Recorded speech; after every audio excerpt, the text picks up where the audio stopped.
ಮಾತರ್ಮೇ ಮಾತರಿಶ್ವನ್ನ ಪಿತರತುಲಗುರೋ ಭ್ರಾತರಿಷ್ಟಾಪ್ತಬಂಧೋ ಸ್ವಾಮಿನ್ ಸರ್ವಾಂತರಾತ್ಮನ್ನ ಜರ ಜರ ಇತರ್ಜನ್ಮ ಮೃತ್ಯಾಮಯಾನಾಂ ಗೋವಿಂದೇ ದೇಹಿ ಭಕ್ತಿಂ ಭವತಿ ಚ ಭಗವನ್ನೂರ್ಜಿತಾಂ ನಿರ್ನಿಮಿತ್ತಾಂ ನಿರ್ವ್ಯಾಜಾಂ ನಿಶ್ಚಲಾಂ ಸದ್ಗುಣಗಣ ಬೃಹತೀಂ ಶಾಶ್ವತೀಮಾಚುದೇವ ನಾರಾಯಣಂ ನಮಸ್ಕೃತ್ಯ ನರಂ ಚೈವ ನರೋತ್ತಮಂ ದೇವೀಂ ಸರಸ್ವತೀಂ ವ್ಯಾಸಂ ತತೋ ಜಯಮುದೀರಯೇ ವಿಜಾನತಾಮವಿತ್ತಸ್ಯ ಮಧ್ವಸ್ಯ ಜಗತಿ ಗುರೋಃ ಪೂರ್ವಾಚಾರ್ಯಮಹಿಷ್ಠಾನಾಂ ಇಯಂ ಪ್ರಣತಿಮಾಲಿಕಾ ಪೂರ್ಣಜ್ಞಾನಾಯ ವಿದ್ಮಹೇ ಪೂರ್ಣಾನಂದಾಯ ಧೀಮಹಿ. ಇವತ್ತು ವ್ಯಾಸತೀರ್ಥರ ಶಿಷ್ಯರಾದ ವಿಜಯೀಂದ್ರ ತೀರ್ಥರ ಆರಾಧನೆ. ದೇವ್ರ ಪ್ರೇರಣೆ ಆಯಿತು ಅಂತಂದರೆ ಕಡೆಯಲ್ಲಿ ಒಂದು ಸ್ವಲ್ಪ ಹೇಳ್ತೇನೆ ಅವ್ರ ಬಗ್ಗೆ. ಈಗ ನಾವು ನಿನ್ನೆ ನೋಡಿದ ಭಾಗವನ್ನು ಮುಂದುವರಿಸೋಣ. ಭೀಷ್ಮಾಚಾರ್ಯರು ಒಂದು ಗುಟ್ಟಿನ ಸಂಗತಿಯನ್ನು ಹೇಳಿದರು. ಧೃತರಾಷ್ಟ್ರ ದುರ್ಯೋಧನನಿಗೆ ಉಪದೇಶ ಮಾಡದೇ ಇಲ್ಲ, ರಾಜನೀತಿಯನ್ನು ಹೇಳದೇ ಇಲ್ಲ, ರಾಜನೀತಿಯನ್ನ ಹೇಳಿದ್ದಾನೆ. ಆದರೆ ದುರ್ಯೋಧನ ಕೇಳಲಿಲ್ಲ ಅಷ್ಟೆ. ಅದರಿಂದಾಗಿ ಒಂದು ತೀರ್ಮಾನ ಆಯಿತು. ಏನು? ನೀವು ಆದಿಪರ್ವಕ್ಕೆ ಹೋದರೆ, ಆದಿಪರ್ವಕ್ಕೆ ಇಲ್ಲಿಂದ ಸರಿಯಾಗಿ 12 ಪರ್ವಗಳನ್ನು ದಾಟಿದ್ರೆ ಹಿಂದೆ ಆದಿಪರ್ವ, ಮೊದಲನೇ ಪರ್ವ, ಅದರಲ್ಲಿ ರಾಜನೀತಿಗೆ ಸಂಬಂಧಪಟ್ಟ ಕಣಿಂಕನ ಒಂದು ನೀತಿ ಬರುತ್ತೆ. ಅದನ್ನ ಧೃತರಾಷ್ಟ್ರನೇ ಕೇಳಿದ ಅಂತ ಈಗ ಪಾಠ ಇದೆ. ರಾಜಕಾರಣ ಹೇಗಿರಬೇಕು, ರಾಜಕೀಯದ ತಂತ್ರಗಳು ಹೇಗಿರಬೇಕು ಅಂತ ಕೇಳ್ತಾನವನು. ಆಗ ಕಣಿಕ ಈಗಿನ ರಾಜಕಾರಣಿಗಳ ನಡತೆಯಂತೆ ಇರುವ ನೀತಿಯನ್ನು ಹೇಳ್ತಾನೆ.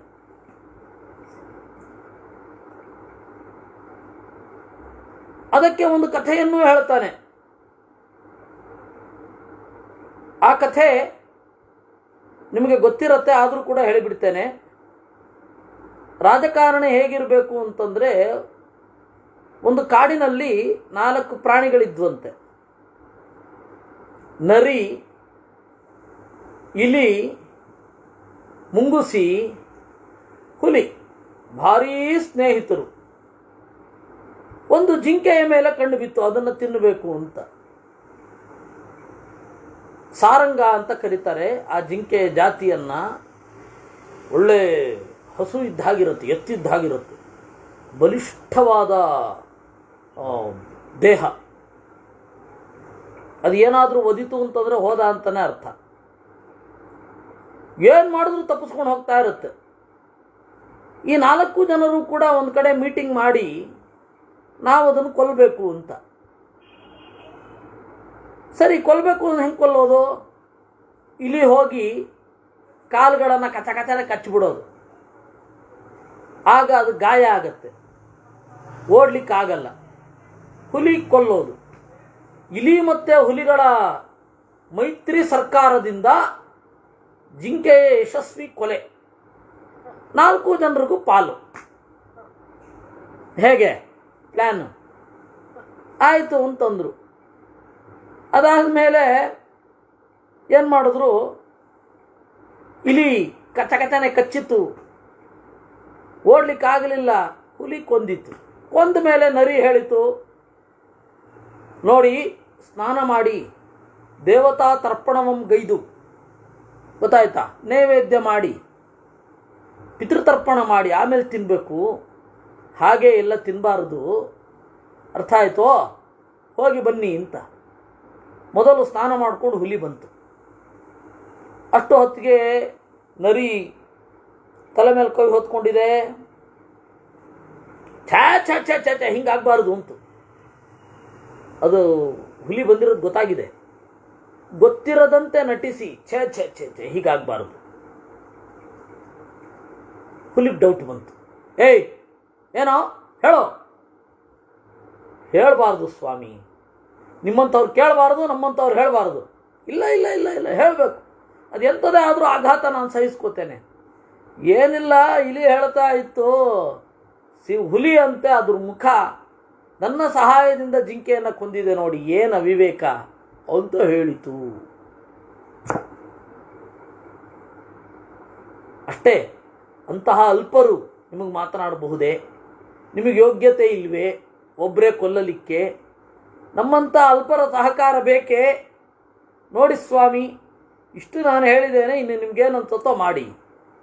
ಹುಲಿ ಯೋಚನೆ ಮಾಡುತ್ತು. ಎಲ ಒಬ್ಬ ಕ್ಷುಲ್ಲಕದವನ ಸಹಾಯ ಪಡೆದಿದ್ದಕ್ಕೆ ಈ ರೀತಿ ನನಗೆ ಬೈಗುಳ, ಈ ರೀತಿ ಅವಮಾನ, ಬೇಡವೇ ಬೇಡ ಅಂತ ಹೇಳಿ ಹುಲಿ ಹೊರಟು ಹೋಯಿತು. ಹುಲಿ ಹೋಗ್ತಾ ಇರೋದನ್ನು ಮುಂಗುಸಿ ನೋಡಿತು. ಆ ಮುಂಗುಸಿ ಕೇಳಿತು, ಯಾಕೆ ಹುಲಿರಾಯ ಹೋಗ್ತಾ ಇದ್ದಾನೆ? ಏನಿಲ್ಲ, ಅವನ ಎಲ್ಲ ಕುಟುಂಬವನ್ನು ಕರ್ಕೊಂಡು ಬರ್ತಾನೆ, ಸ್ವಲ್ಪ ಸಮಯ ಒಂದು ಸ್ವಲ್ಪ ಕಡಿಮೆ ಬಿದ್ದರೆ ಇಲಿಯನ್ನು ಮುಂಗುಸಿಯನ್ನು ತಿನ್ಬೋದು ಮಾತಾಡ್ಕೊಳ್ತಾ ಇತ್ತು ಅಂತ ಹೇಳಿತು. ಹೌದಾ ಅಂತೇಳಿ ಮುಂಗುಸಿ ಓಟ ಕಿತ್ತಿತ್ತು. ಅಷ್ಟೊತ್ತಿಗೆ ಇಲಿ ಬಂತು. ಹುಲಿ ನರಿ ಆಢ್ಯತೆಯಿಂದ ನಿಂತುಕೊಂಡು, ಬಾರೋ ಬಾ, ಹುಲಿಯನ್ನು ಓಡಿಸಿದ್ದೇನೆ ನನ್ನ ಬಾಹುಬಲದಿಂದ, ಅದೇ ನನ್ನ ತೋಳ್ಬಲದಿಂದ ಮುಂಗುಸಿಯನ್ನು ಓಡಿಸಿದ್ದೇನೆ. ನಿನಗೆ ತಾಕತ್ತಿದ್ರೆ ಗೊತ್ತಾಯ್ತಾ, ನನ್ನ ಜೊತೆ ಯುದ್ಧ ಮಾಡೋ, ಆಮೇಲೆ ಈ ಜಿಂಕೆ ಮಾಂಸವನ್ನು ತಿನ್ನು. ಹುಲಿ ನಮಸ್ಕಾರ ಮಾಡಿಬಿಡ್ತು. ಅವರಿಬ್ಬರನ್ನ ಸೋಲಿಸಿದ್ದಿನ ಮೇಲೆ ನನ್ನಂತಹ ಅಲ್ಪನನ್ನು ನೀನು ಹೆಂಗೆ ಸೋಲಿಸಲ್ಲ, ದೊಡ್ಡ ನಮಸ್ಕಾರ, ನೀನೇ ತಿನ್ನಪ್ಪ ಅಂತೇಳಿ ಹೊರಟೋಯ್ತು. ಒಬ್ಬ ರಾಜಕಾರಣಿ ಹೀಗಿರಬೇಕು. ಇದು ಕಣಿಕ ಹೇಳಿದ್ದು, ಬಹಳ ಹೇಳಿದಾನೆ, ಅದರಲ್ಲಿ ಒಂದು ಕಥೆ. ರಾಜಕಾರಣಿಗಳು ಹೆಂಗಿರ್ತಾರೆ, ಹೇಗಿರಬೇಕು, ನೀನು ಹಾಗೆ ಇರಬೇಕು, ಅದು ಇದ್ದು ಎಲ್ಲ ಹೇಳ್ತಾನೆ. ಹೀಗೆ ಎಲ್ಲ ಹೇಳಿಯಾದ ಮೇಲೆ ಧೃತರಾಷ್ಟ್ರ ಮೆಚ್ಚಿದ ಅಂತ ಬರುತ್ತೆ. ಆದರೆ ಮಧ್ವಾಚಾರ್ಯರು ಸ್ಪಷ್ಟವಾಗಿ ನಿರ್ಣಯ ಬರೆದಿದ್ದಾರೆ. ಇಲ್ಲ ಇಲ್ಲ, ದುರ್ಯೋಧನ ಕೇಳಿದ್ದು ಧೃತರಾಷ್ಟ್ರ ಕೇಳಲಿಲ್ಲ. ಯಾಕೆಂದರೆ ಧೃತರಾಷ್ಟ್ರ ಎಷ್ಟು ಸೀನಿಯರ್ ಅಂದರೆ, ಕಣಿಕನಂತಹ ಒಬ್ಬ ಬ್ರಾಹ್ಮಣನೂ ಕೂಡ ಅವನಿಗೆ ಉಪದೇಶ ಮಾಡುವ ಹಾಗಿಲ್ಲ. ಆದ್ದರಿಂದ ಕಣಿಕನ ಉಪದೇಶವನ್ನು ಧೃತರಾಷ್ಟ್ರ ಕೇಳಲಿಲ್ಲ, ದುರ್ಯೋಧನ ಕೇಳಿದ್ದಾನೆ. ಮತ್ತೆ ಉಂಟಲ್ಲ ಧೃತರಾಷ್ಟ್ರ ಉವಾಚ ಅಂತ, ಅದು ಧಾರ್ತರಾಷ್ಟ್ರ ಉವಾಚ ಅಂತ ಆಗಬೇಕು. ಧೃತರಾಷ್ಟ್ರೋ ಪೃಚ್ಛದೇವಂ ಅಲ್ಲ, ಧಾರ್ತರಾಷ್ಟ್ರ ಪೃಚ್ಛದೇವಂ ಅಂತ ಪಾಠದಲ್ಲಿ ವ್ಯತ್ಯಾಸ ಆಗಬೇಕು ಅಂತ ನಮ್ಮ ಗುರುಗಳು ತಾತ್ಪರ್ಯ ನಿರ್ಣಯವನ್ನು ಹಿಡಿದು ಮಹಾಭಾರತದ ಒಂದು ಸ್ವರೂಪವನ್ನು ತೀರ್ಮಾನ ಮಾಡಿದರು. ಮಹಾಭಾರತ ತಾತ್ಪರ್ಯ ನಿರ್ಣಯದಲ್ಲಿ ಇದನ್ನು ನಿರೂಪಣೆ ಮಾಡಿದ್ದಾರೆ. ಅದಕ್ಕೆ ಇನ್ನೊಂದು ಪ್ರೂಫು ಇಲ್ಲಿ ನೋಡಿ. ದುರ್ಯೋಧನನಿಗೆ ಧೃತರಾಷ್ಟ್ರ ಉಪದೇಶ ಮಾಡಿದ್ದ. ಪುರಾ ದುರ್ಯೋಧನೇನೇದಂ ಧೃತರಾಷ್ಟ್ರಾಯ ಮಾನದ ಆಖ್ಯಾತಂ ತಪ್ಯಮಾನೇನ ಶ್ರಿಯಂ ದೃಷ್ಟ್ವಾ ತವಾಗತಾಂ. ಪುರಾ ದುರ್ಯೋಧನೇನೇದಂ, ದುರ್ಯೋಧನ ಧರ್ಮರಾಜ ನಿನ್ನ ಸಂಪತ್ತನ್ನು ನೋಡಿ ಕರುಬಿ ಕೆಂಡವಾಗಿ ಹೊಟ್ಟೆಗೆ ಬೆಂಕಿ ಹಾಕಿಕೊಂಡವನ ಹಾಗೆ ಹೇಳಿದ. ಅಪ್ಪ ಅಂತ ತನ್ನ ಅಸಹನೆಯನ್ನು ವ್ಯಕ್ತಪಡಿಸಿದ. ಆಗ ಧೃತರಾಷ್ಟ್ರ ಹೇಳಿದ ಮಾತು ಇದು. ನಿಮಗೆ ಎಲ್ಲ ವ್ಯಾಖ್ಯಾನಗಳು ದುರ್ಯೋಧನ ಕೇಳಿದ ಅಂತಲೇ ಇದೆ. ಅದಕ್ಕೆ ಕೆಲವರು ಹೀಗೆ ಮಾಡಬಹುದು. ಇಲ್ಲ ಇಲ್ಲ, ಚಿಕ್ಕಂದಿನಲ್ಲಿದ್ದಾಗ ಧೃತರಾಷ್ಟ್ರ ಕರೆಕ್ಟಾಗೇ ಇದ್ದ.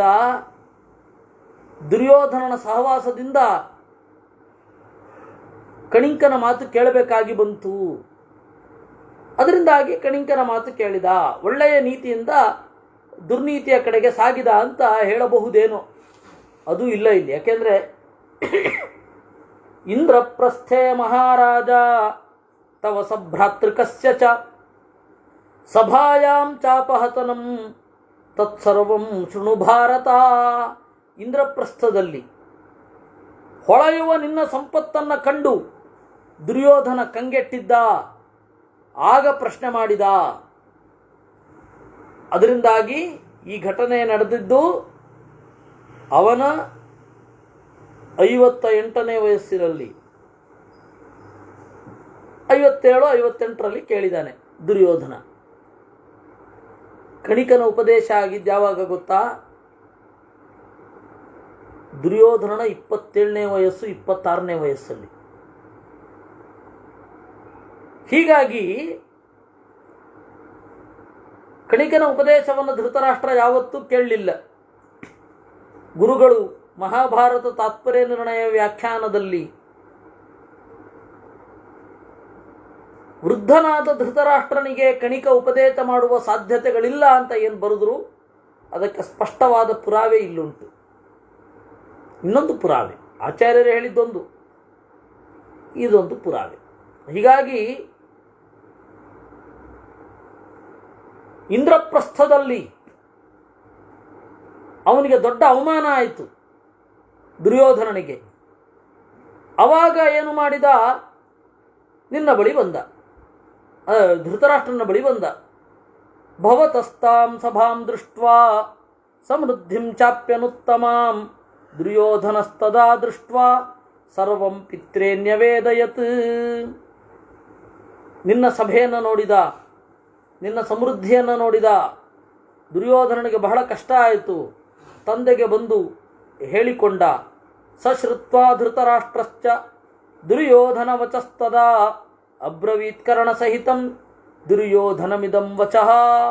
ದುರ್ಯೋಧನನ ಮಾತನ್ನು ಕೇಳಿ ಧೃತರಾಷ್ಟ್ರ ಅವನಿಗೆ ಉಪದೇಶ ಮಾಡಿದ. ದುರ್ಯೋಧನನಿಗೆ ಜೊತೆಗೆ ಕರ್ಣನೂ ಇದ್ದ. ಧೃತರಾಷ್ಟ್ರ ಕಿಮರ್ಥಂ ತಪ್ಯಸೆ ಪುತ್ರ ಶ್ರೋತುಮಿಚ್ಛಾಮಿ ತತ್ವತಃ ಶ್ರುತ್ವಾ ತ್ವಾಂ ಅನುಶಿಷ್ಯಾಮಿ ಯದಿ ಸಮ್ಯಕ್ ಭವಿಷ್ಯತಿ. ಮಗು, ಏಕಾಗಿ ಹೀಗೆ ಸಂಕಟ ಪಡ್ತಾ ಇದ್ದಿ. ನೀನು ಏನಾದರೂ ಕಾರಣ ಹೇಳಿದ್ರೆ ನಿನ್ನ ಸಂಕಟಕ್ಕೆ ಏನಾದರೂ ಪರಿಹಾರೋಪಾಯವನ್ನು ಹೇಳಬಹುದು. ಏನೂ ಹೇಳದೇ ಇದ್ದರೆ ಏನು ಮಾಡೋದು? ಯದಾ ತ್ವಾಂ ಮಹದೈಶ್ವರ್ಯಂ ಪ್ರಾಪ್ತಂ ಪರಪುರಂಜಯ ಕಿಂಕರ ಭ್ರಾತರಃ ಸರ್ವೇ ಮಿತ್ರ ಸಂಬಂಧಿ ಬಾಂಧವಾ. ನೀನು ಒಳ್ಳೆ ಸಂಪತ್ತನ್ನು ಹೊಂದಿದ್ದಿ. ವಿನೀತರಾದ ಅಣ್ಣ ತಮ್ಮಂದಿರು 99 ಜನ. ಒಬ್ಬರೂ ಕೂಡ ನಿನ್ನ ಅಣತಿಯನ್ನು ಮೀರುವುದಿಲ್ಲ.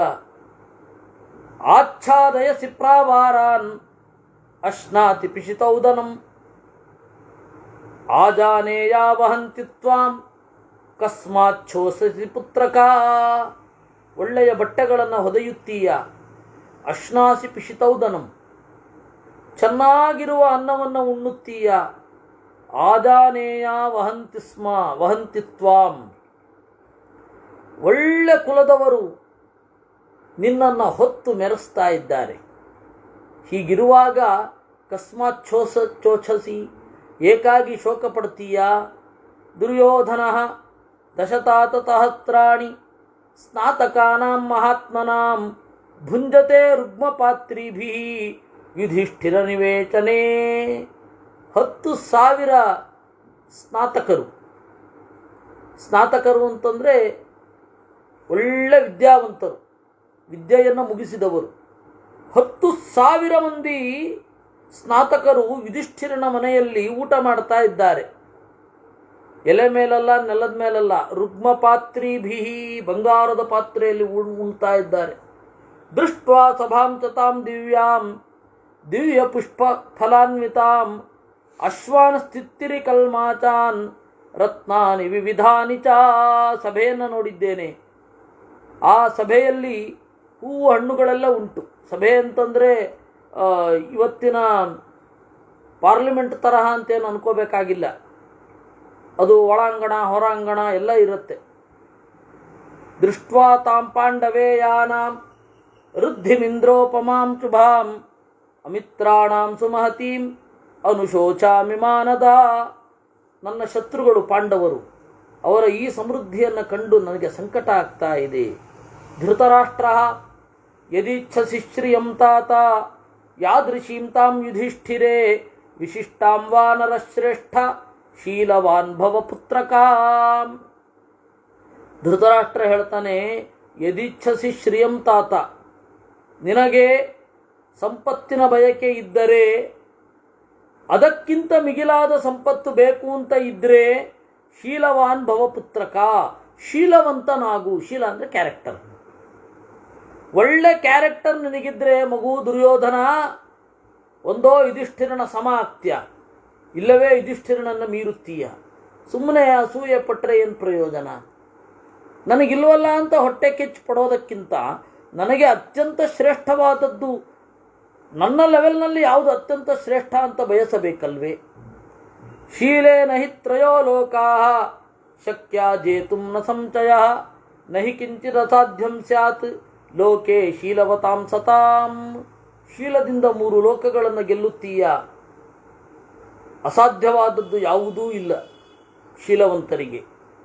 ಏಕರಾತ್ರೇಣ ಮಾಂಧಾತ ತ್ರೇಹೇಣ ಜನಮೇಜಯ ಸಪ್ತರಾತ್ರೇಣ ನಾಭಾಗ ಪೃಥಿವೀಂ ಪ್ರತಿಪೇದಿವಾನ್.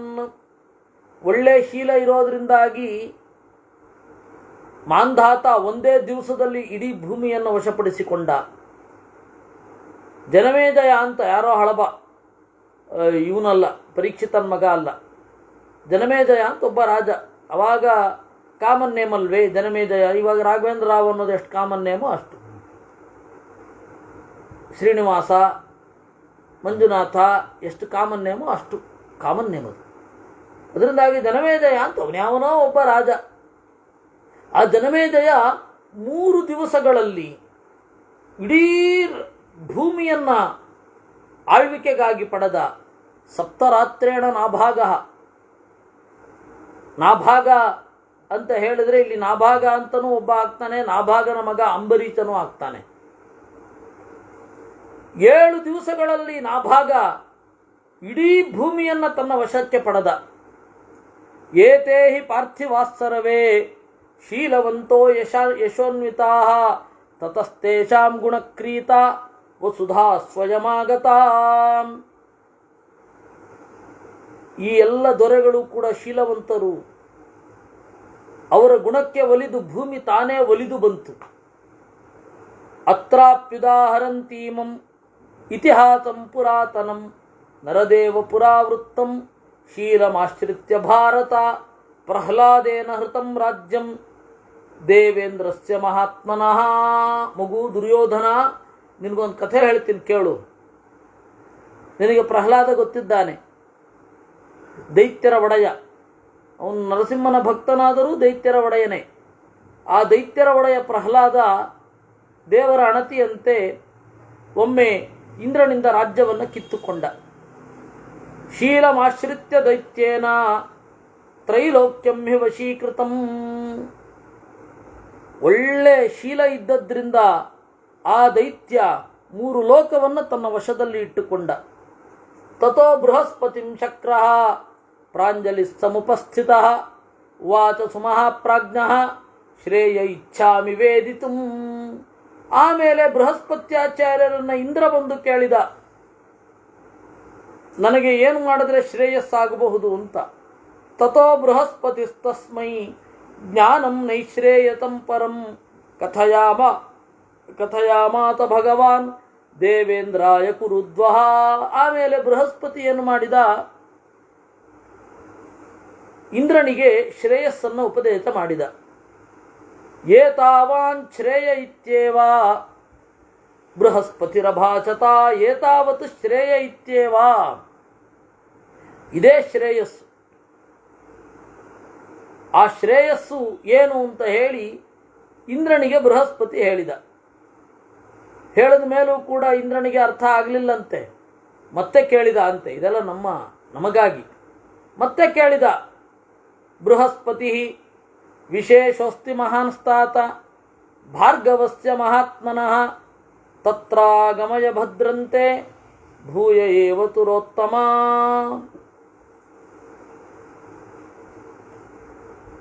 ವಿಶೇಷೋಸ್ತಿ ಮಹಾನ್ಸ್ತಾತ, ಒಂದು ದೊಡ್ಡ ಗುಟ್ಟು ಇದೆ. ಆಯ್ತಾ? ನನ್ನನ್ನು ಭಾರ್ಗವನ ಹತ್ತಿರ ಕರ್ಕೊಂಡು ಹೋಗು, ಅಥವಾ ನೀನೇ ಭಾರ್ಗವನ ಹತ್ತಿರ ಹೋಗು, ಅಥವಾ ಇಲ್ಲಿ ಪರಶುರಾಮನನ್ನು ಕರಿ. ತತ್ರ ಆಗಮಯ. ಧೃತರಾಷ್ಟ್ರ ಆತ್ಮನಸ್ತು ತತಃ ಶ್ರೇಯೋ ಭಾರ್ಗವಸ್ಸು ಮಹಾಯತಾ ಜ್ಞಾನಮಾಗಮಯತ್ ಪ್ರೀತ್ಯ ಪುನಃ ಪರಮದ್ಯುತಿ. ಆವಾಗ ಪರಶುರಾಮ ದೇವರು ಬಂದರಂತೆ. ಬಂದು ಜ್ಞಾನವನ್ನು ಧಾರೆ ಎರೆದರು. ತೇನಾಪಿ ಸಮನುಜ್ಞಾತೋ ಭಾರ್ಗವೇಣ ಮಹಾತ್ಮನ ಶ್ರೇಯೋಸ್ತೀತಿ ಪರಂ ಭೂಯಃ ಶುಕ್ರಮಾಹ ಶಚೀಪತಿ. ಆಮೇಲೆ ಶುಕ್ರಾಚಾರ್ಯರು ಬಂದರು. ಶುಕ್ರಾಚಾರ್ಯರು ದೈತ್ಯರ ಗುರುಗಳು. ಅವರು ಬಂದು ಮತ್ತೆ ಇಂದ್ರನಿಗೆ ಉಪದೇಶ ಮಾಡಿದರಂತೆ. ಶ್ರೇಯೋಸ್ತೀತಿ ಪರಂ ಭೂಯಃ ಶುಕ್ರಮಾಹ ಶಚೀಪತಿ. ಇಂದ್ರ ಶುಕ್ರಾಚಾರ್ಯರನ್ನು ಕೇಳಿದ. ನೋಡಿ, ಅದಕ್ಕೆ ಶುಕ್ರಾಚಾರ್ಯರು ಏನಿದ್ದಾರೆ ನೋಡಿ, ಅವರೆಲ್ಲ ಸಾತ್ವಿಕರು, ಋಷಿಶ್ರೇಷ್ಠರು. ದೇವರ ಅಣತಿ ಏನು? ದೈತ್ಯರಿಗೆ ಸಹಾಯ ಮಾಡಬೇಕು ನೀವು ಅಂತ. ದೇವರ ಆಜ್ಞೆಯನ್ನು ಶಿರತಾವಹಿಸಿ ಮಾಡ್ತಾ ಇದ್ದಾರೆ ಅವರಷ್ಟೇ. ಆ ಶುಕ್ರಾಚಾರ್ಯರು ಪ್ರಹ್ಲಾದನ ಜ್ಞಾನ ಹೇಗಿದೆ ಅಂತ ಹೇಳಿದರು. ಆಮೇಲೆ ಇಂದ್ರನಿಗೆ ಹೇಳಿದ್ರಂತೆ ಶುಕ್ರಾಚಾರ್ಯರು, ನೀನೇ ಹೋಗು ಕೇಳು ಪ್ರಹ್ಲಾದನನ್ನ ಅಂದರು. ಸತತ್ರ ಬ್ರಾಹ್ಮಣೋ ಭೂತ್ವಾ ಪ್ರಹ್ಲಾದಂ ಪಾಕಚಾತನಃ ಸ್ತುತ್ವಾ ಪ್ರೋವಾಚ ಮೇಧಾವಿ ಶ್ರೇಯ ಇಚ್ಛಾಮಿ ವೇದಿತುಂ. ಬ್ರಾಹ್ಮಣನಾಗಿ ಇಂದ್ರ ಪ್ರಹ್ಲಾದನ ಹತ್ರ ಹೋದ. ಬ್ರಾಹ್ಮಣನಾಗಿ ಕೇಳಿದ್ರೆ ಕೊಡಲೇಬೇಕಲ್ಲ. ಪ್ರಹ್ಲಾದನ ಹತ್ರ ಹೋಗಿ ಶ್ರೇಯಸ್ಸು ಅಂದರೆ ಏನು ಅಂತ ಕೇಳಿದ. ಪ್ರಹ್ಲಾದಸ್ತ್ವಬ್ರವೀದ್ವಿಪ್ರಂ ಕ್ಷಣೋ ನಾಸ್ತಿ ದ್ವಿಜೋತ್ತಮ ತ್ರೈಲೋಕ್ಯ ರಾಜ್ಯಸಕ್ತಸ್ಯ ತಥೋ ನೋಪದಿಶಾಮಿತೇ. ಅದಕ್ಕೆ ಪ್ರಹ್ಲಾದ ಹೇಳಿದನಂತೆ, ಎಲೈ ಬ್ರಾಹ್ಮಣನೇ, ಕ್ಷಣೋ ನಾಸ್ತಿ, ಅವಕಾಶ ಇಲ್ಲ. ಕ್ಷಣ ಅಂದರೆ ಅವಕಾಶ. ಕ್ಷಣಕ್ರಿಯತಾಮ್ ಅಂತ ಶ್ರಾದ್ದದಲ್ಲಿ ಬರುತ್ತಲ್ಲ, ನಾವು ಬ್ರಾಹ್ಮಣರಿಗೆ ಬೇಡಿಕೊಳ್ಳೋದು, ಅವಕಾಶ ಮಾಡಿಕೊಡಿ, ನಮ್ಗೆ ಅವಕಾಶ ಕೊಡಿ. ಹಾಗೆ ಕ್ಷಣೋ ನಾಸ್ತಿ ದ್ವಿಜೋತ್ತಮ ತ್ರೈಲೋಕ್ಯ ರಾಜ್ಯಸಕ್ತಸ್ಯ. 3 ಲೋಕದ ಆಡಳಿತದಲ್ಲಿ ತೊಡಗಿದ್ದೇನಪ್ಪ ನಾನು, ಉಪದೇಶ ಮಾಡಲ್ಲ. ಬ್ರಾಹ್ಮಣಸ್ತಬ್ರವಿದ್ನಿತ್ಯಂ ಯಸ್ಮಿನ್ ಕಾಲೇ ಕ್ಷಣೋ ಭವೇತ್ ತತ್ರೋಪದೇಷ್ಟುಮಿಚ್ಛಾಮಿ ಯದಿ ಕಾರ್ಯಾಂತರಂ ಭವೇತ್. ಅದಕ್ಕೆ ಬ್ರಾಹ್ಮಣ ಕೇಳಿದನಂತೆ, ಆಯಿತು ನಾನಿಲ್ಲೇ ಇರ್ತೀನಿ, ನಿಮಗೆ ಯಾವಾಗ ಸಮಯ ಆಗತ್ತೋ ಅವಾಗ ಹೇಳಿ ಅಂತ. ಈ ತರಹ ಕೂತ್ಕೊಂಡ್ರೆ ಹೇಳಲೇಬೇಕು, ಅಂದರೆ ತಿಳಿಯುವ ಉತ್ಕಟ ಆಸೆ ಇದ್ದರೆ ಮಾತ್ರ ಈ ತರಹ ಆಗತ್ತೆ. ನೀವು ಯಾವತ್ತು ಹೇಳ್ತಿರೋ ಪರವಾಗಿಲ್ಲ, ನಾನಿಲ್ಲೇ ಇರ್ತೀನಿ. ತತಃ ಪ್ರೀತೋ ಭವದ್ರಾಜ ಪ್ರಹ್ಲಾದೋ ಬ್ರಹ್ಮವಾದಿನೇ ತಥೇತ್ಯುಕ್ತ್ವಾ ದದೌ ಕಾಲೇ ಜ್ಞಾನ ತತ್ವಂ ದ್ವಿಜೇ ತದಾ. ತತಃ ಪ್ರೀತಃ ಅಭವತ್. ಓ, ಇವನಿಗೆ ಇಷ್ಟೊಂದು ಜ್ಞಾನದ ಬಗ್ಗೆ ಉತ್ಕಟವಾದ ಬಯಕೆ ಇದೆ ಅಂತ ತಿಳಿದು ಸಂತೋಷ ಆಯಿತು. ಬ್ರಾಹ್ಮಣೋಪಿ ಯಥಾ ನ್ಯಾಯಂ ಗುರುವೃತ್ತಿಮನುತ್ತಮಾಂ ಚಕಾರ ಸರ್ವಭಾವೇನ ಯದ್ಯಚ್ಚ ಮನಸ್ಸೇಚ್ಛತಿ. ಆ ಬ್ರಾಹ್ಮಣ ಪ್ರಹ್ಲಾದನನ್ನು ಗುರು ಅಂತ ಹೇಳಿ ತಿಳಿದು ಸೇವೆ ಮಾಡಿದನಂತೆ. ಪ್ರಹ್ಲಾದನ ಮನಸ್ಸಿನಲ್ಲಿ ಏನು ಬರುತ್ತೋ ಆ ಸೇವೆಯನ್ನು ಮಾಡಿದ. ಪೃಷ್ಟಶ್ಚತೇನ ಬಹುತಃ ಪ್ರಾಪ್ತಂ ಕಥಮರಿಂದಮ ತ್ರೈಲೋಕ್ಯ ರಾಜ್ಯಂ ಧರ್ಮಜ್ಞ ಕಾರಣಂ ತದ್ಬ್ರವೀಹಿ ಮೇ. ಬಹಳ ಬಾರಿ ಹೇಳಿದ ಮೇಲೆ ಪ್ರಹ್ಲಾದ ತನ್ನ ಬಗ್ಗೆ ಹೇಳ್ಕೊಂಡ. ಪ್ರಹ್ಲಾದ ನಾಸೂಯಾಮಿದ್ವಿಜಾನ್ ವಿಪ್ರ ರಾಜಾಸ್ಮೀತಿ ಕಥಂಚನ ಕಾಮ್ಯಾನಿ ವದತಾಂ ತಾತ ಸಂಯಚ್ಛಾಮಿ ವಹಾಮಿ ಚ. ಮೈನ್ ಬ್ರಾಹ್ಮಣರನ್ನ ಕುರಿತು ನಾನು ಹೊಟ್ಟೆ ಕಿಚ್ಚು ಪಡೋಲ್ಲ. ಬ್ರಾಹ್ಮಣರು ಮಾತ್ರ ಅಲ್ಲ, ಯಾರನ್ನೇ ಆಗಲಿ, ದ್ವಿಜಾನ್ ಅಂದರೆ ವೇದಾಧಿಕಾರಿಗಳು ಯಾರ್ಯಾರೋ ಅವರೆಲ್ಲರೂ, ಯಾರೇ ವೇದಾಧಿಕಾರಿಗಳಿರಲಿ ಅವರನ್ನು ಕುರಿತು ನಾನು ಹೊಟ್ಟೆ ಕಿಚ್ಚು ಪಡೋದಿಲ್ಲ. ಕಾಮ್ಯಾನಿ ವದತಾಂ ತಾತ ಸಂಯಚ್ಛಾಮಿ ವಹಾಮಿ ಚ. ಅವರು ನನಗೇನೇನೋ ಉಪದೇಶ ಮಾಡ್ತಾರೆ, ಅದೆಲ್ಲವನ್ನ ಕಂಟ್ರೋಲ್ಡ್ ಮೈಂಡಿನಿಂದ ನಾನು ಕೇಳುತ್ತೇನೆ. ತೇ ವಿಸ್ರಬ್ಧ ಪ್ರಭಾಚಂತೆ ಸಂಯಚ್ಛಂತಿ ತಮಾಂ ಸದಾ ತೇಷಾಂ ಕಾರ್ಯಪಥೇ ಸಕ್ತಂ ಶುಶ್ರೂಷು ಮನಹಂಕೃತಂ. ಕೆಲವೊಮ್ಮೆ ಅವರು ನನ್ನನ್ನು ಕಂಟ್ರೋಲ್ ಮಾಡ್ತಾರೆ, ನಾನು ಅವ್ರನ್ನ ಕಂಟ್ರೋಲ್ ಮಾಡ್ತೇನೆ. ನನಗೆ ಕಾಮ್ಯೋಪದೇಶವನ್ನು ಹೀಗೆ ಮಾಡಬೇಕು ಹಾಗೆ ಮಾಡಬೇಕು ಅಂತ ಬಂದರೆ ನನಗೆ ಕಾಮ ಇಲ್ಲ. ಅದರಿಂದಾಗಿ ಏನೋ ಹೇಳ್ತಾ ಇದ್ದಾರೆ ಅಂತ ಅವರನ್ನು ಸಂಯಮದಿಂದ ಎದುರಿಸ್ತೇನೆ. ಹಾಗೆ ನನ್ನದು ಕೂಡ. ಅವಾಗ ನನ್ನನ್ನು ಅವರು ನಿಗ್ರಹಿಸ್ತಾರೆ. ಧರ್ಮಾತ್ಮಾನಂ ಜಿತಕ್ರೋಧಂ ನಿಯತಂ ಸಂಯತೇಂದ್ರಿಯಂ ಸಮಾಸಿಂಚಂತಿ ಶಾಸ್ತ್ರಜ್ಞಾ ಚೌದ್ರಂ ಮಧ್ವಿವಮಕ್ಷಿಕಾ.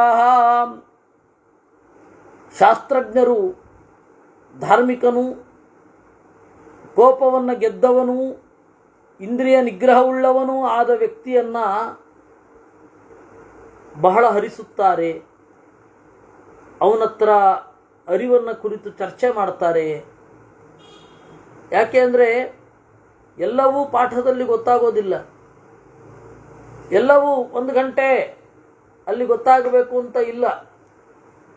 ಎಷ್ಟೋ ಸಂಗತಿಗಳು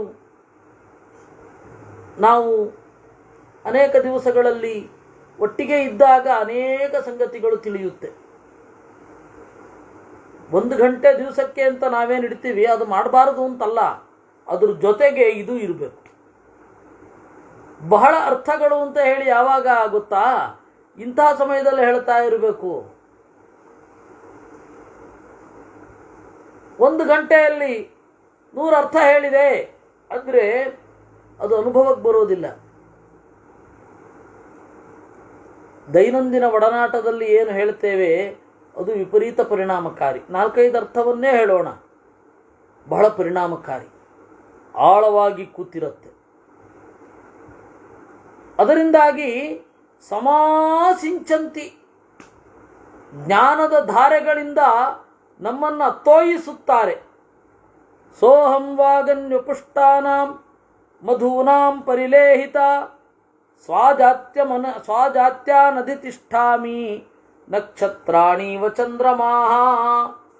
ಅವರ ಮಾತಿನಿಂದ ಸಿಡಿದ ಜೇನಿನ ಹನಿಗಳನ್ನು ಸ್ವಜಾತ್ಯಾನಧಿತಿಷ್ಠಾಮಿ, ನಾನು ತೆಗೆದುಕೊಂಡದ್ದರಿಂದ ನನ್ನವರ ಮೇಲ್ಗಡೆ ನಾನು ನಿಂತಿದ್ದೇನೆ. ಒಳಗಡೆ ಇರುವ ಅಗಾಧವಾದ ಜ್ಞಾನದಿಂದ ನಾನು ನಮ್ಮವರನ್ನು ಕಂಟ್ರೋಲ್ ಮಾಡ್ತಾ ಇದ್ದೇನೆ. ಏತತ್ ಪೃಥಿವ್ಯಾಮೃತಂ ಏತತ್ ಚಕ್ಷುರನುತ್ತಮಂ ಯದ್ಬ್ರಾಹ್ಮಣ ಮುಖೇ ಹವ್ಯಂ ಏತತ್ ಶ್ರುತ್ವಾ ಪ್ರವರ್ತತೆ. ಏತತ್ ಪೃಥಿವ್ಯಾಂ ಅಮೃತಂ, ಇದು ಈ ಅರಿವು, ಜ್ಞಾನಿಗಳ ಮೂಲಕ ಬರುವ ಅರಿವು ಇದೆಯಲ್ಲ, ಭೂಮಿಯಲ್ಲಿನ ಅಮೃತ ಇದು. ಇದು ಒಳ್ಳೆಯ ಕಣ್ಣು. ಯದ್ ಬ್ರಾಹ್ಮಣ ಮುಖೇ ಹವ್ಯಂ ಏತತ್ ಶ್ರುತ್ವ ಪ್ರವರ್ತತೆ. ಬ್ರಾಹ್ಮಣರ ಮುಖದಿಂದ ಬಂದ ಈ ಹವ್ಯವನ್ನು, ಜ್ಞಾನವೆಂಬ ಹವಿಸ್ಸನ್ನು ತೆಗೆದುಕೊಳ್ಬೇಕು. ಧೃತರಾಷ್ಟ್ರ ಏತಾವಚ್ಛ್ರೇಯ ಇತ್ಯಾಹ ಪ್ರಹ್ಲಾದೋ ಬ್ರಹ್ಮವಾದಿನಂ ಶುಶ್ರೂಷಿತಃ ತೇನ ತದಾ ದೈತ್ಯೇಂದ್ರೋ ವಾಕ್ಯಮಬ್ರವೀತ್. ಇಷ್ಟು ಶ್ರೇಯಸ್ಸು. ಅಂದರೆ ನಾನು ಅಸೂಯೆ ಪಡದೇ ಇರುವುದು ಏನಿದೆ ಅದೇ ಮಿಗಿಲು. ಯಾವುದೇ ಕಾರಣಕ್ಕೂ ಹೊಟ್ಟೆ ಕಿಚ್ಚು ಪಡುವುದಿಲ್ಲ. ಪ್ರಹ್ಲಾದ ಯಥಾವದ್ಗುರುವೃತ್ಯಾತ್ತೆ ಪ್ರೀತೋಸ್ಮಿ ದ್ವಿಜಸತ್ತಮ ವರಂ ವೃಣೀಶ್ವ ಭದ್ರಂತೆ ಪ್ರದಾತಾಸ್ಮಿನತಂ ಚ ಯಃ. ಈ ರೀತಿ ಪ್ರಹ್ಲಾದನಿಗೆ ಇಂದ್ರ ಪ್ರಶ್ನೆ ಕೇಳಿದ. ಬ್ರಾಹ್ಮಣ ವೃತ್ತಿಯಿಂದ ಬಂದು ಬ್ರಾಹ್ಮಣ ವೇಷದ ಇಂದ್ರನಿಗೆ ಅವನು ಉತ್ತರ ಕೊಟ್ಟ.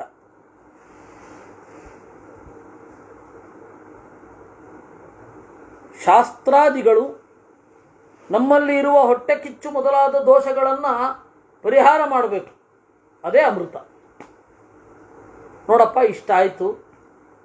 ಈ ಕಥೆ ಮುಗಿಲಿಲ್ಲ, ಮುಂದುವರಿಸ್ತಾನೆ ಧೃತರಾಷ್ಟ್ರ ದುರ್ಯೋಧನನಿಗೆ. ಎಲೈ ಬ್ರಾಹ್ಮಣನೇ, ನಿನ್ನ ಗುರುವೃತ್ತಿಯಿಂದ ಪ್ರೀತನಾಗಿದ್ದೇನೆ, ವರ ಬೇಕಾದರೆ ಕೇಳು, ಏನು ಬೇಕಾದ್ರೆ ವರ ಕೊಡ್ತೀನಿ ಇಂದ. ಕೃತಮಿತ್ಯೇವ ದೈತ್ಯೇಂದ್ರಂ ಉವಾಚ ದ್ವಿಜಸತ್ತಮಃ ಪ್ರಹ್ಲಾದಸ್ತ್ವಬ್ರವೀತ್ ಪ್ರೀತೋ ಗೃಹ್ಯತಾಂ ವರ ಇತ್ಯುತಾಂ. ಆ ಬ್ರಾಹ್ಮಣ ಕೇಳ್ತಾನೆ, ಓಹೋ, ನನಗೆ ಈ ರೀತಿ ವರ ಕೊಡ್ತಾ ಇದೆಯಾ? ಕೃತಮಿತ್ಯಬ್ರವೀತ್, ಯಸ್ ಅಂತ ಹೇಳಿದ ಹಾಗೆ ಇವತ್ತು ಸಿಕ್ಕಿತ್ತು ನನಗೆ. ಬ್ರಾಹ್ಮಣ ಹೇಳಿದ, ಯದಿ ರಾಜನ್ ಪ್ರಸನ್ನಸ್ತ್ವಂ ಮಮೇಚ್ಛಸಿ ಚ ಯದ್ಧಿತಂ ಭವತಃ ಶೀಲಮಿಚ್ಛಾಮಿ ಪ್ರಾಪ್ತುಮೇಶ ವರೋ ಮಮ. ಓ ರಾಜನೇ, ಪ್ರಸನ್ನನಾಗಿದ್ದರೆ ನಿನ್ನ ಶೀಲವನ್ನು ಹೊಂದಲು ನಾನು ಬಯಸುತ್ತೇನೆ, ಇದು ನನಗೆ ವರ. ತತ ಪ್ರೀತಸ್ಸ ದೈತ್ಯೇಂದ್ರೋ ಭಯಮಸ್ಯಾಭವನ್ಮಹತ್ ವರೇ ಪ್ರದಿಷ್ಟೇ ವಿಪ್ರೇಣ ನಾಲ್ಪಚೇತಾಯಮಿತ್ಯುತ. ಒಳಗಡೆ ಭಯ ಆಯ್ತಂತೆ ಪ್ರಹ್ಲಾದನಿಗೂ. ಏನು ಕೇಳ್ತಾ ಇದ್ದಾನೆ ಇವನು? ನನ್ನ ಶೀಲವನ್ನೇ ಕೊಡು ಅಂತ ಕೇಳ್ತಾ ಇದ್ದಾನಲ್ಲ. ಅಂದರೆ ಇನ್ನು ಮೇಲೆ ನಾನು ಆ ತರಹ ಇರಬಾರದು ಅಂತನಾ? ಇವನು ಯಾರೋ ಕಡಿಮೆ ಅವನಲ್ಲ ಅಂತ ಅಂದ್ಕೊಂಡ ಅವನು.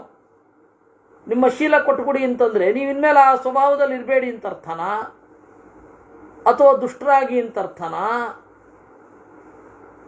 ಏವಮಸ್ತ್ವಿತಿತಂ ಪ್ರಾಹ ಪ್ರಹ್ಲಾದೋ ವಿಸ್ಮಿತಸ್ತದ ಅಪಾಕೃತ್ಯತು ವಿಪ್ರಾಯ ವರಂ ದುಃಖಾನ್ವಿತೋ ಭವತ್. ದತ್ತೇ ವರೇ ಗತೆ ವಿಪ್ರೇ ಚಿಂತಾಸೀತ್ ಮಹತೀ ತತಃ. ಆಮೇಲೆ ಅವನಿಗೆ ಶೀಲತ್ಯಾಗ ಮಾಡು ಅಂತ ಹೇಳ್ತಾ ಇದ್ದಾನೆ, ಕೇಳ್ತಾ ಇದ್ದಾನೆ, ಕೊಟ್ಟುಬಿಡ್ತೇನೆ ಅಂತ ಶೀಲತ್ಯಾಗವನ್ನು ಮಾಡಿದ. ಅಂದರೆ ಇನ್ಮೇಲೆ ಆ ತರಹ ಇರಬಾರ್ದು ಅವನು. ನಿಮ್ಮ ಒಳ್ಳೆ ಹಾಡನ್ನು ನನಗೆ ಕೊಟ್ಬಿಡಿ ಅಂದರೆ ಇನ್ಮೇಲೆ ನೀವು ಹಾಡಬಾರ್ದು ಅಂತ ಅರ್ಥ, ಅಷ್ಟೇ ತಾನೇ?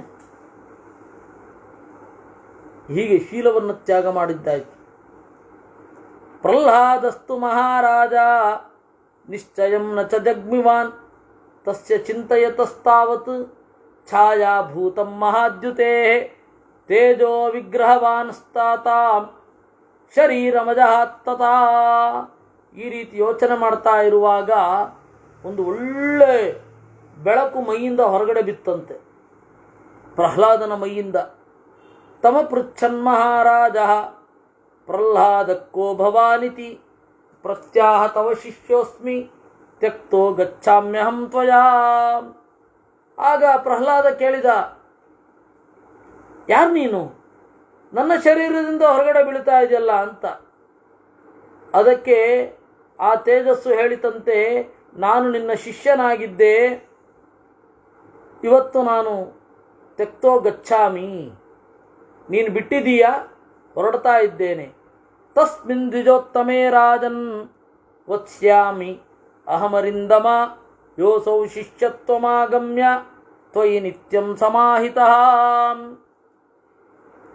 ನಾನು ಆ ಬ್ರಾಹ್ಮಣನಲ್ಲಿ ವಾಸ ಮಾಡುತ್ತೇನೆ ಇನ್ನು ಮೇಲೆ. ನಿನ್ನ ಹತ್ತಿರ ಶಿಷ್ಯನಾಗಿ ಬಂದು ಸಮಗ್ರ ಶೀಲವನ್ನು ಕೇಳಿದನಲ್ಲ, ನೀನು ಕೊಟ್ಬಿಟ್ಟೆ. ಕೊಟ್ಟ ಮೇಲೆ ನಾನಿಲ್ಲಿ ಇರಲಿಕ್ಕಾಗತ್ತಾ? ನಿನ್ನ ಶಿಷ್ಯನಾದ ಬ್ರಾಹ್ಮಣನ ಹತ್ರನೇ ಹೋಗ್ತೇನೆ. ಇತ್ಯುಕ್ತ್ವಾಂತರಹಿತಂ ತದ್ವೈ ಶಕ್ರಂ ಚೈವಾವಿಶತ್ ಪ್ರಭೋ. ಈ ರೀತಿಯಾಗಿ ಹೇಳಿದಾಗ ಅವನು ಸುಮ್ಮನಾದ.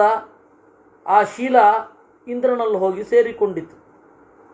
ಧರ್ಮಂ ಪ್ರಹ್ಲಾದ ಮಾಂ ವಿದ್ಧಿ. ಆಮೇಲೆ ಇನ್ನೊಂದು ಹೊರಗಡೆ ಬಂತು, ಅದೇ ರೀತಿಯಾದ ತೇಜಸ್ಸಿನ ಆಕಾರ.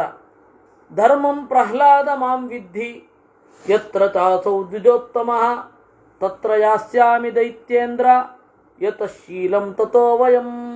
ನೀನು ಯಾರು ಅಂತ ಕೇಳಿದ. ಆಗ ಅದು ಹೇಳಿದಂತೆ, ನಾನು ಧರ್ಮ, ಎಲ್ಲಿ ಶೀಲ ಇದೆಯೋ ಅಲ್ಲಿ ಧರ್ಮ, ಅದರಿಂದಾಗಿ ನಾನು ಹೋಗ್ತೇನೆ.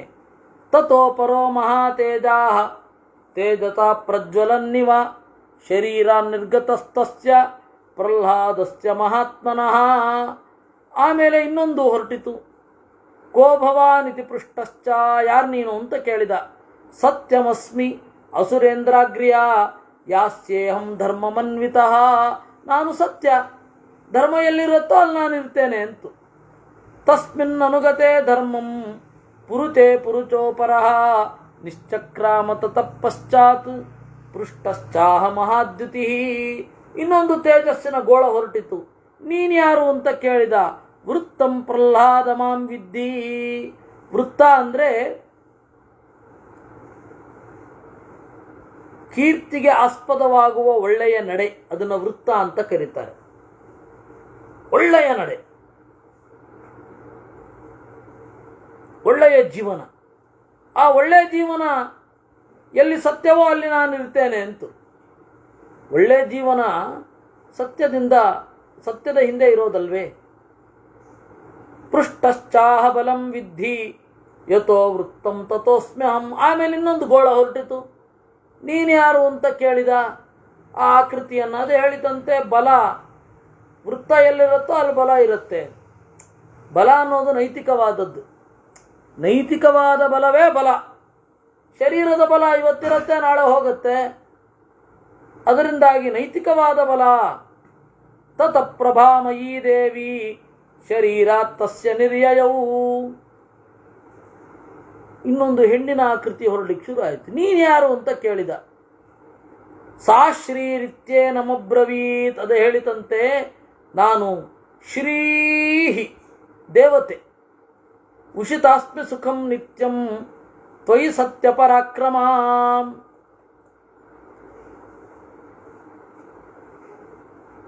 ನಾನು ನಿನ್ನಲ್ಲಿ ಸುಖವಾಗಿ ವಾಸ ಮಾಡ್ತಾ ಇದ್ದೆ. ನೀನು ಬಿಟ್ಟ ಮೇಲೆ ನಾನು ಅಲ್ಲಿಗೆ ಹೋಗಬೇಕು. ಅವಾಗ ಪ್ರಹ್ಲಾದನಿಗೆ ಭಯ ಶುರು ಆಯಿತು. ತಥೋ ಭಯಂ ಪ್ರಾದುರಾಸೀತ್ ಅಪೃಚ್ಛತ ತತಾಂ ಭೂಯಃ ಕ್ವಯಾತಿ ಕಮಲಾಲಯೇ. ಕಮಲಾಲಯೇ ಲಕ್ಷ್ಮಿಯೇ, ನೀನು ಯಾರು?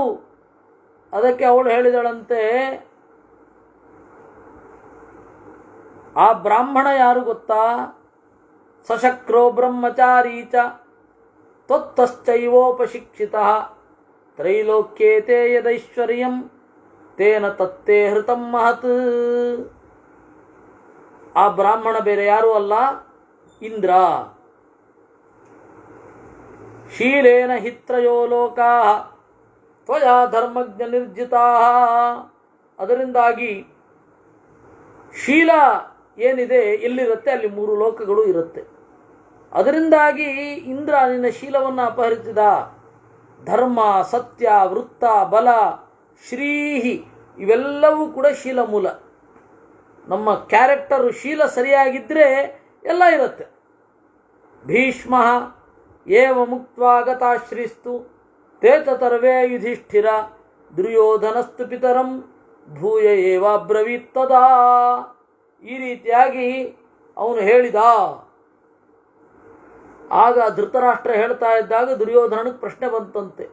ಶೀಲಂ ತಮಧಿಗಚ್ಚಾಮಿ ವೇತ್ತುಂ ಕೌರವನಂದನ ಪ್ರಾಪ್ಯತೆ ಚ ಯಥಾಶೀಲಂ ತಂಚೋಪಾಯಂ ಬ್ರವೀಹಿ ಮೇ.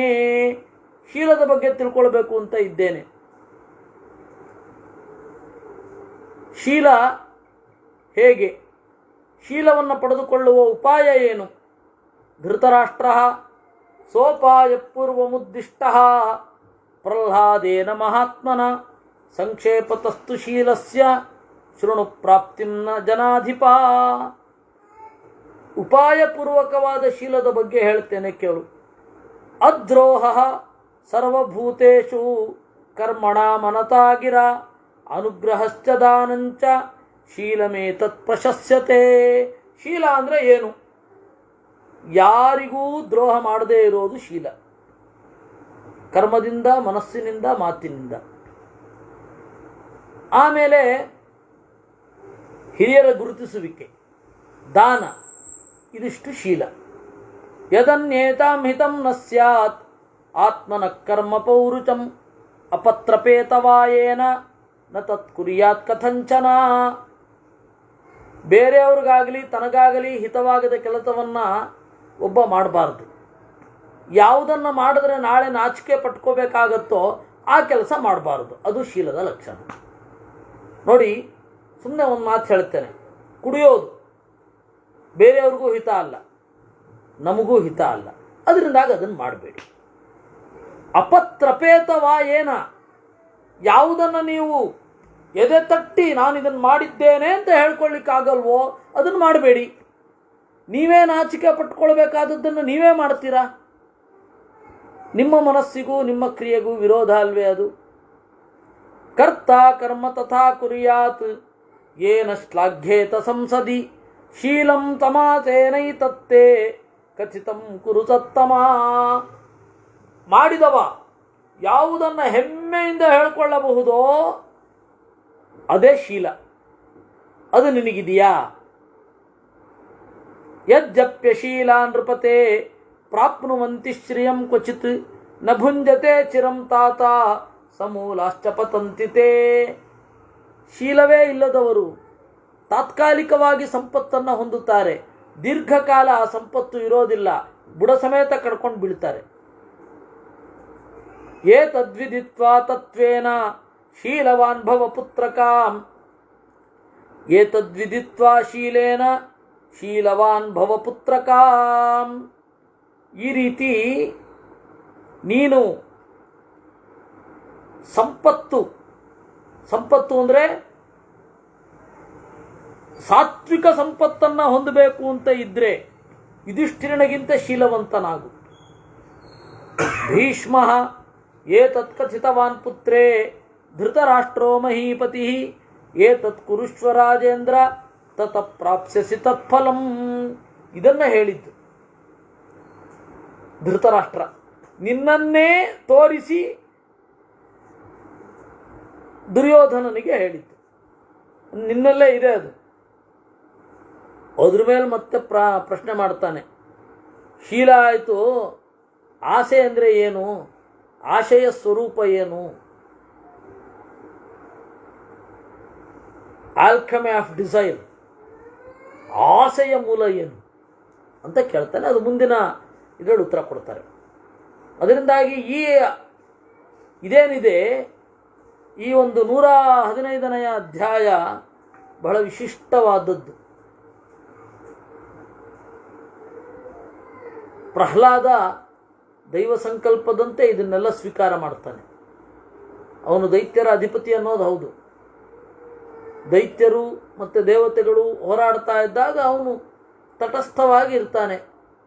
ದೈತ್ಯರು ಹೆಚ್ಚಿಗೆ ಪಡೆದಾಗ ಅದನ್ನು ಅವನು ಅನುಭವಿಸ್ತಾನೆ. ದೇವರ ಹಾಗೆ ಹೋಯಿತು, ಅದಕ್ಕೂ ದೇವರ ಅನುಗ್ರಹ ಅಂತ ಅಂದ್ಕೊಂಡಿರ್ತಾನೆ. ಸಮಸಿದ್ಧಾವಸಿದ್ಧೌಚ ಅಂತಾರಲ್ಲ, ಅದು ಪ್ರಹ್ಲಾದ ಉದಾಹರಣೆ. ನಮಗೆ ಭಾಗವತದಲ್ಲಿ ಕಾಣದ ಪ್ರಹ್ಲಾದನ ಮುಖವನ್ನು ಇಡೀ ಶಾಂತಿ ಪರ್ವದಲ್ಲಿ ನಮಗೆ ಭೀಷ್ಮಾಚಾರ್ಯರು ತೋರಿಸ್ತಾರೆ. ಹೀಗೆ ಕಥೆಯೊಳಗೊಂದು ಕಥೆಯೊಳಗೊಂದು ಕಥೆಯೊಳಗೊಂದು ಕಥೆ ಈಗ ನಡೀತಾ ಇರೋದು ಭೀಷ್ಮಾಚಾರ್ಯರು ಮತ್ತು ಯುಧಿಷ್ಠಿರನ ಮೇಲೆ. ಅವರು ಹೇಳಿದ್ದು ಪ್ರಹ್ಲಾದ ಮತ್ತು ಇದು ಧೃತರಾಷ್ಟ್ರ ಮತ್ತು ದುರ್ಯೋಧನರ ನಡುವೆ. ಅವರು ಆ ಕಥೆಯ ಒಳಗಡೆ ಪ್ರಹ್ಲಾದ ಮತ್ತು ಇಂದ್ರನ ಬಗ್ಗೆ. ಹೀಗೆ ಕಥೆಯ ಒಳಗಡೆ ಒಂದು ಕಥೆ. ಈ ರೀತಿ 8-9 ಗರ್ಭಕಥೆಗಳಿದೆ. ಇದನ್ನು ಸ್ಫೂರ್ತಿಯಾಗಿಸಿಕೊಂಡು ಭರತ ಗರ್ಭಾಂಕ ಅಂತ ಒಂದು ಮಾಡಿದ, ನಾಟಕದೊಳಗೊಂದು ನಾಟಕ. ಅದನ್ನ ಪ್ರಯೋಗ ಮಾಡಿದವ, ಆ ಗರ್ಭಾಂಕವನ್ನು ಪ್ರಯೋಗ ಮಾಡಿದವ ಭವಭೂತಿ. ಆಮೇಲೆ ಶೇಕ್ಸ್ಪಿಯರು ಅದನ್ನ ಹ್ಯಾಮ್ಲೆಟ್ನಲ್ಲಿ ಪ್ರಯೋಗ ಮಾಡಿದ್ದಾನೆ, ನಾಟಕದೊಳಗೊಂದು ನಾಟಕ. ಆಮೇಲೆಲ್ಲರೂ ಮಾಡ್ತಾ ಬಂದರು ಬಿಡಿ, ಪ್ರಾಚೀನರು ಇವರು.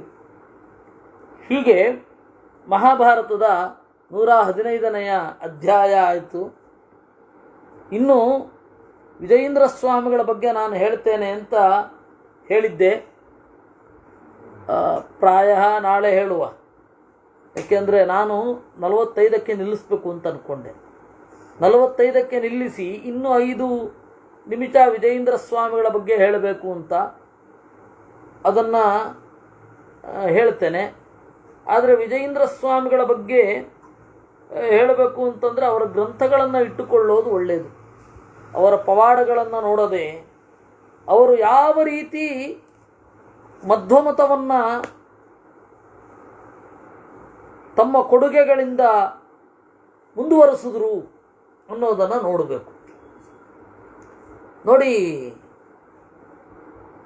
ಅಪ್ಪಯ್ಯ ದೀಕ್ಷಿತರೇ ಮೊದಲಾದವರು ನಿರಂತರವಾಗಿ ಬೇರೆ ಬೇರೆ ಗ್ರಂಥಗಳನ್ನು ಬರಿತಾ ಇದ್ದರು. ಆ ಗ್ರಂಥವನ್ನು ಉತ್ತರಿಸಿದ್ದು, ಆ ಗ್ರಂಥಕ್ಕೆ ಕೂಡಲೇ ಉತ್ತರ ಬರ್ತಾ ಇದ್ದದ್ದು ವಿಜಯೇಂದ್ರ ಸ್ವಾಮಿಗಳದ್ದು. ಅಂದರೆ ಎಲ್ಲರೂ ಕೂಡ ಅವರವರ ಕಾಲದಲ್ಲಿ ಅವರವರ ಸಮಕಾಲೀನವಾದ ಚಿಂತನೆಗಳನ್ನು ಎದುರಿಸಿದ್ದಾರೆ. ಪ್ರತಿಯೊಬ್ಬರೂ ಕೂಡ. ಈಗ ನಾನು ಮಾಡ್ತಾ ಇರೋದು ಅದೇ ಕೆಲಸವೇ, ಅವರ ಪರಂಪರೆಯ ಮುಂದುವರಿಕೆಯೇ. ನಾವೇನು ಹೊಸದು ಮಾಡ್ತಾ ಇಲ್ಲ. ನಾನು ಎಲ್ಲ ಬೇರೆ ಗ್ರಂಥಗಳನ್ನು ಏನು ಚಿಂತನೆ ಮಾಡ್ತೇನೆ, ಅದು ಅವರದ್ದೇ ದಾರಿಯಲ್ಲಿ ನಾನಿದ್ದೇನೆ. ಅವರು ಅವತ್ತಿನ ಕಾಲದಲ್ಲಿ ತುರಿಯ ಶಿವ ಮೀಮಾಂಸಾ ಅಂತ ಹೇಳಿ ವ್ಯೋಮಶಿವಾಚಾರ್ಯನದ್ದು ಅಂತ ಕಾಣುತ್ತದು, ಕುಮಾನಿ ಇದೆ ಒಂದು. ಆ ತುರಿಯ ಶಿವ ಖಂಡನ ಅಂತ ಒಂದು ಗ್ರಂಥ ಬರೋದು. ಅದರಲ್ಲಿ ತುರಿಯ ಶಿವ ಅಂತ ಒಬ್ಬ ಇಲ್ಲ ಅಂತ ಹೇಳ್ತಾರೆ. ನಮಗೆ ವಿಜಯೇಂದ್ರ ಸ್ವಾಮಿಗಳ ತುರಿಯ ಶಿವ ಖಂಡನವನ್ನು ನಾವು ಇಟ್ಟುಕೊಂಡ್ರೆ ಇವತ್ತು ಏನು ದುರ್ವಾದಗಳು ನಡೀತಾ ಇದೆ, ಲಿಂಗಾಯತರು ಬೇರೆ, ವೀರಶೈವರು ಬೇರೆ, ಲಿಂಗಾಯತರು ಹಿಂದೂಗಳಲ್ಲ ಅಂತ ಹೇಳಿ ಅದಕ್ಕೆ ವಿಜಯೇಂದ್ರ ಸ್ವಾಮಿಗಳು ಅವತ್ತೇ ಉತ್ತರ ಕೊಟ್ಟಿದ್ದಾರೆ ಅಂತ. ಆದರೆ ಅದು ಸಂಸ್ಕೃತದಲ್ಲಿದೆ ಅಷ್ಟೇ. ಯಾಕೆಂದರೆ ಅವತ್ತಿನ ಕಾಲದಲ್ಲಿ ಸಂಸ್ಕೃತದಲ್ಲಿತ್ತು. ಸಂಸ್ಕೃತ ರಾಜಮಾನಿತವಾದ ಭಾಷೆ ಆಗಿತ್ತು. ಹಾಗೆ ಬೇಕಾದಷ್ಟು ಅವರು ವಿಜಯನಗರ ಸಾಮ್ರಾಜ್ಯ ಇದ್ದಾಗಿದ್ರು. ಅವರು ವಿಜಯನಗರ ಸಾಮ್ರಾಜ್ಯ ಹೋದ ಮೇಲೂ ಕೂಡ ಅವರಿದ್ದರು. ಅವರು ವಿಜಯನಗರ ಸಾಮ್ರಾಜ್ಯದ ವೈಭವವನ್ನು ಕಣ್ಣಾರೆ ಕಂಡವರು, ವಾದಿರಾಜರ ಒಡನಾಡಿಗಳು. ನಿಮಗಿನ್ನೂ ಹೇಳಬೇಕು ಅಂತಂದರೆ ರಾಘವೇಂದ್ರ ಸ್ವಾಮಿಗಳ ಗುರುಗಳು ಸುಧೀಂದ್ರ ತೀರ್ಥರು, ಸುಧೀಂದ್ರ ತೀರ್ಥರ ಗುರುಗಳು ವಿಜಯೇಂದ್ರ ತೀರ್ಥರು. ಅಷ್ಟು ಬಹಳ ಗ್ರಂಥಗಳನ್ನು ಅವರು ಬರೆದಿದ್ದಾರೆ. ಭೂಗೋಳ ಸಂಗ್ರಹ ಅಂತ, ತಪ್ತಮುದ್ರಾಧಾರಣೆಯ ಬಗ್ಗೆ ಉತ್ಕಟವಾದ ಪ್ರಶ್ನೆಯನ್ನು ಎತ್ತಿದ್ರು. ತಪ್ತಮುದ್ರೆ ಅನ್ನೋದೇ ಅವೈದಿಕ, ಎಲ್ಲಿ ವೇದದಲ್ಲಿ ಹೇಳ್ಬಿಡಿ ನೋಡೋಣ ಅಂತಂದರು. ವೇದದಲ್ಲಿ ತಪ್ತಮುದ್ರಾಧಾರಣೆಯ ಬಗ್ಗೆ ಹೇಳಿದೆ. ಪವಿತ್ರಂತೆ ವಿತತಂ ಬ್ರಹ್ಮಣಸ್ಪತೆ ಪ್ರಭುರ್ಗಾತ್ರಾಣಿ ಪರ್ಯೇತಿ ವಿಶ್ವತಃ ಅತಪ್ತತನುರ್ನತ ಧಾಮೋ ಅಶ್ನುತೆ ಶ್ರುತಾತ ಇದ್ವಹಂತಸ್ತತ್ಸಮಾಚತ ಅನ್ನುವ ಗ್ರಂಥ, ಅನ್ನುವ ವೇದ. ಅದು ಯಾವ ರೀತಿ ತಪ್ತಮುದ್ರೆಯನ್ನು ಪ್ರತಿಪಾದನೆ ಮಾಡುತ್ತೆ ಅಂತ ವಿಸ್ತಾರವಾಗಿ ವ್ಯಾಖ್ಯಾನವನ್ನು ಅವರು ಬರೆದಿದ್ದಾರೆ. ಹೀಗೆ ಬಹಳ ಸಂಗತಿಗಳನ್ನು ಚಕ್ರಮೀಮಾಂಸೆಯ ಬಗ್ಗೆ ಹೇಳಬಹುದು. ಆದರೆ ನಾಳೆ ನೋಡುವ. ಆದರೆ ಒಂದು ಮಾತ್ರ, ವಿಜಯೇಂದ್ರ ಸ್ವಾಮಿಗಳು ಭೂಖಂಡ, ಅದು ಇದು ವಿಜಯೇಂದ್ರ ಸ್ವಾಮಿಗಳದ್ದು ಅಲ್ರಿ, ಬೋಖಂಡಂ ವಾರಣಾಂಡಂ, ಅದಕ್ಕೆ ಅರ್ಥವೇ ಇಲ್ಲ.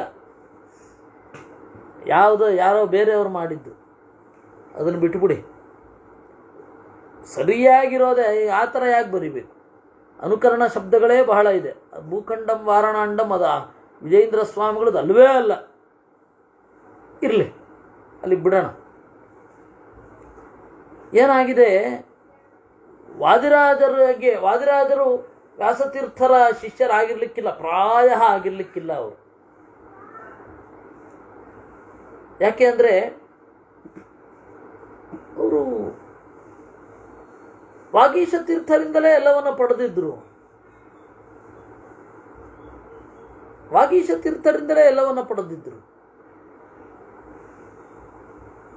ಆ ಕಥೆ ತೀರಾ ಬಾಲಿಶವಾಗಿದೆ. ಅದಕ್ಕೆ ನಾನು ಹೇಳಿದ್ದು, ಪವಾಡಗಳನ್ನಾಗಲಿ ಕಥೆಗಳನ್ನಾಗಲಿ ನಂಬಲೇಬೇಡಿ.